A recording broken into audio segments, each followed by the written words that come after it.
Welcome back to the 3v3 UFC Quick Picks Breakdown. It's Geek, it's Marley, and we're taking a look at this week's DraftKings card. UFC 275 between Yuri Prochazka, doing my best to say his name, and Glover Teixeira. And the way the show works, we're each going to go in a snake-style draft format, draft 3 fighters, 2 favorites, 1 underdog, and see which one of Marley and me, comes out ahead of the game. So let's get into it.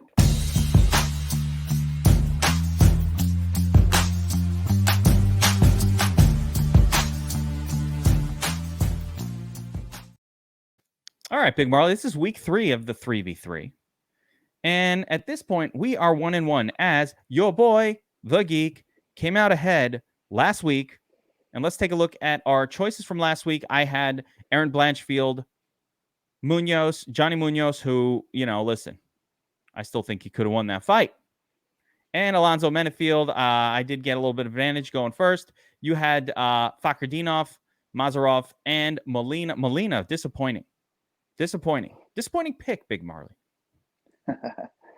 Yeah, I didn't see most of the card because I was driving down to Alabama, but I did jump on for that Molina fight, and that it was going to split decision. I got on at the end of it, and I heard it was going to split decision. I was like, you got to be freaking kidding me. I saw he was doubled up on strikes.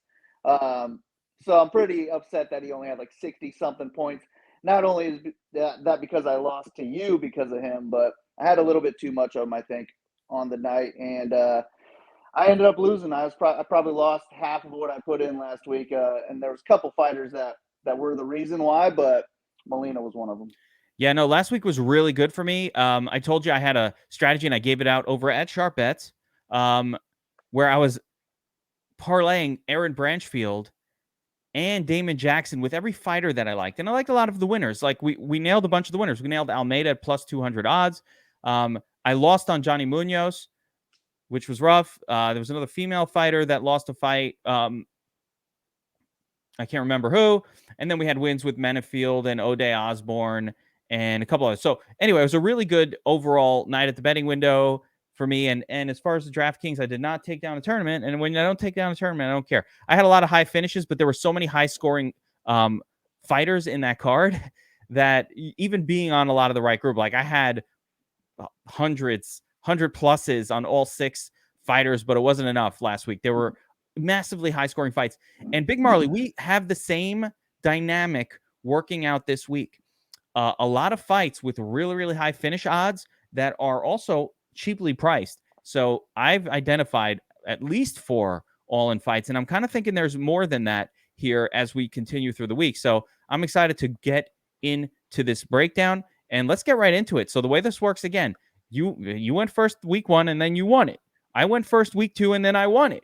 At this point, we're going back and forth, but I kind of think going first might be a little bit of an advantage here. So, Big Marley, I'm going to give that advantage back over to you to go first this week. Who do you like? All right. Yeah, so far we've gone with a favorite in our first 2 picks, but this week I'm going to switch it up, go with an underdog. I think there's just so many favorites we can choose from, so I'm not really too worried about who you're going to pick on those, I feel like. So I'm going to go ahead and take Kyung-Ho Kang. I think he is one of the better underdogs on the card. Dana Batcherel, he's a powerful striker. I could get, 5 points, get knocked out in the first round in this fight. But if Kang makes it out of that first round, I think he can strike throughout the course of 15 minutes in this fight. But his big advantage is going to be the takedowns. He can win minutes on the ground, and he can also lock up a submission in this fight. He has 4 scores on DraftKings, over 100 DraftKings points. He has one for 93 as well. I'd be very okay with any of those scores, and I think they are very in play in this fight as well. So I'm going to go with Kang as my first pick, and then that leaves me 2 favorites I can go with, whoever you don't pick. I've already I love Kang. I've picked him to win here for all the reasons that you said. This is a grappler-striker situation. We've never really seen Danny Bagels have to stuff takedowns. I suspect that he won't be that great at it. So I love the pick. Really good. So since you took the underdog, and a great one, I'm going with the favorite and the most obvious favorite on the card, Valentina Shevchenko. Give me Valentina for 5 rounds. Comfortable, high floor, high ceiling. Talita Santos, listen, she looks good. She looks nice out there, but she's also beaten exactly nobody.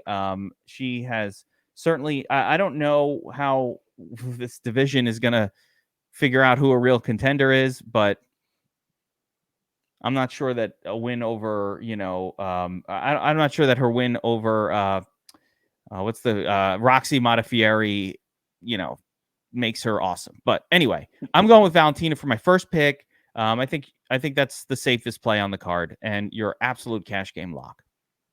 Yeah, definitely. Especially in this format where pricing doesn't matter. I think 9,600. Well, since I like a lot of underdogs, I might not have a problem getting the 9,600. But just in general, that's a hard price tag to afford, and it kind of prices you out of the optimal lineup a lot of the times. But that's where I would have gone to. All right. Well, I'm going to go ahead and just take the main event. I'll take Jiri Prochazka against Glover Teixeira. This could be another one where I end up with no points because Glover goes out there, gets a takedown, submits him in the first round. But if he doesn't get that submission, I think this is Jiri's fight to lose because he is the better striker in this one, the more durable striker, the more powerful striker, the bigger guy. He's not 42 years old. So I like Jiri here. I think he can stuff takedowns or just maybe get back up. And if Glover's stuck on the feet in this fight, I think he's in a lot of trouble. Probably going to get knocked out. I mean, Glover could have hung on the feet in this fight, 5+ years ago, but he's just 42 years No old way. now. He's just not got the durability he used to. So I think Jiri's going to get a knockout in this one, probably first or second round. Gets me to right around 100 or more points. So I'll take Jiri. I love that you took Jiri. I really do. Because number one, now I don't have to take Glover as my underdog because pretty much it's going one way or the other. Number two, yeah, totally agree. I've already bet this fight does not go under 2.5 rounds. I don't see how Glover survives in there for 2.5 rounds if it's standing, and I don't see how Jiri survives even for half a round if Glover gets the takedown. I love that. I love that situation. This is an all-in fight. You got to have it in every lineup. The pricing is correct. And I don't know who's going to win. Really tough to predict it. But yeah, if Jiri can keep it standing, I think he wins. So you left me like the easiest play on the card. Uh-oh. You're in trouble. This is going to go bad because I'm taking Brendan Allen here. And listen. I like Jacob Malkoun. Okay, he comes out. Everybody thinks he's a turd, and he beats freaking Abdul Rezek Al Hassan. He beats a bunch of guys who are these gigantic, can't stuff a takedown guys using his wrestling. Okay, good job. Now you're going up against the superior grappler and striker. So I'd like to see if Malkoun can execute the same grapple heavy, actually Ramzan Ameev replica game plan against Brendan Allen. I don't think it's going to work out. I think Brendan Allen is a better striker, and I think he's a better wrestler, and I think he's a better grappler here. I love Brendan Allen in the spot. I like it to score really well. Give me Brendan Allen, man. I feel like I've got I've got an advantage, Big Marley. Yeah, man. Looking at these other favorites, I definitely think you do have an advantage here. I agree with everything you said on the Allen fight. Malkoun's looked great on the ground so far, but those were against pure strikers. Now he's going up against a real grappler who is better than him on the ground. He's probably better than him on the feet too. So yeah, I like that fight for Allen. But my worry would be more that he just can win the fight on the feet and he goes out there, strikes for 3 rounds and doesn't pay off a 9K price tag. But man, the favorites on this card are looking rough. So no, you don't. He's yeah, definitely one of my favorites on, and I'm going to be overweight. You got a couple of points fighters, kind of hanging out, and I think Allen gets a finish. I don't think Malkoun can stand and hang with Brendan Allen for 3 rounds. That's why I feel like pretty confident about it because even if he does choose to stand and strike, I kind of think he'll be winning that by finish. So I don't know. I'm comfortable. I like it. Yeah, All right. So which way are you going here, Big Marl? Got to choose one. Yeah, I do. Man. All right. So I think the people's fight of the week that everyone's going to be arguing about is going to be the Jack Della Maddalena fight versus Ramazan Ameev. I'll go ahead and just use this fight. Maybe we'll get some comments, telling me off. But I'll take Jack Della Maddalena in this one. I think this kid is a possible future superstar. He's well-rounded. Amiv's game plan is going to have to be chain wrestle. Just get this fight to the ground, hold it on the ground as long as he can. And if he can't do that, he's going to lose the fight because Jack Della Maddalena is the better striker. He's a high-paced striker who can go at a way higher rate than Amiv can. And he's also good on the ground, too. So not only could he, I think, survive and be okay on the bottom, he can maybe threaten submissions there. He can maybe get reversals. And I also think he can get Amiv down himself and have success on the ground. So on a card where I really don't like that many favorites, I'll just go ahead and take Jack Della Maddalena and hope that he can knock out Ramazan Amiv. I do think he wins this fight. I would line him right where the line is, if not higher. So go Maddalena. I like it. I like it. Now, Big Marley, there's a lot of ways I can go with this last pick because there are a lot of live underdogs. And I'm gonna throw a couple of names out there. Liang Na. I like it, right? She's a crazy grappler, lunatic, very kind of wild. She has a chance to win the fight in the first round. Gomez Juarez has been submitted before. Jake Matthews, I kind of like. Fialho, maybe a little too much hype coming off of a couple of early finishes. I'm not sure he can keep that up, right? So a little bit of hype, and I'm considering Jake Matthews. I'm going to go, as crazy as this sounds, with the curtain jerker, Ramona Pascual. That's right. Okay. I'm going with Ramona. You know why? Because she gets takedowns. She's willing to go for them. She got 3 against Josiah Nunes.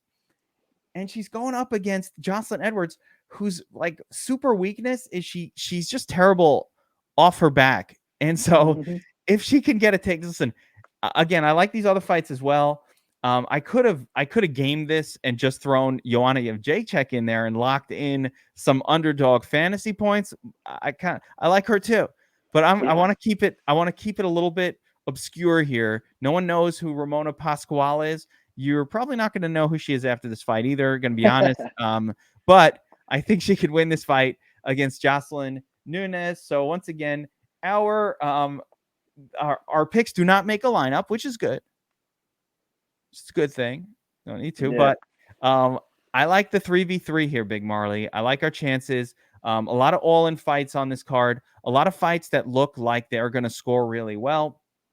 We'll cover all of that on the Full Blast Breakdown over at DFS Army, probably Friday of this week. So stay tuned for that. But any final thoughts, Big Marley?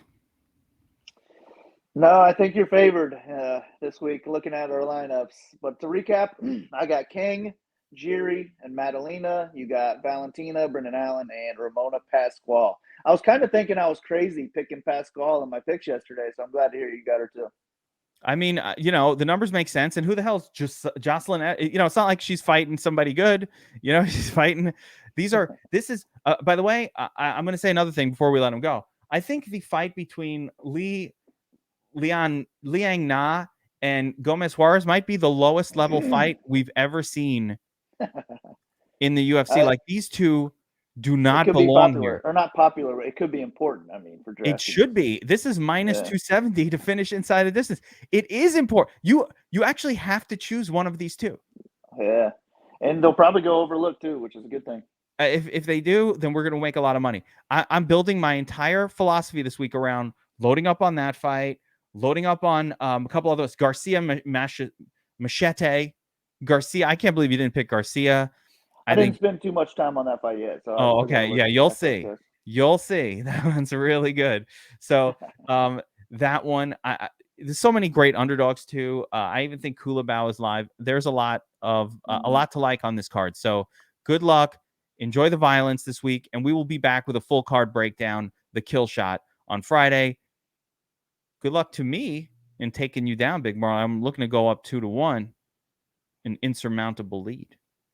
Could happen. Yeah, kind of like your chances to do so, but we'll see. We'll see what happens. Like it. All right. Take care, everybody.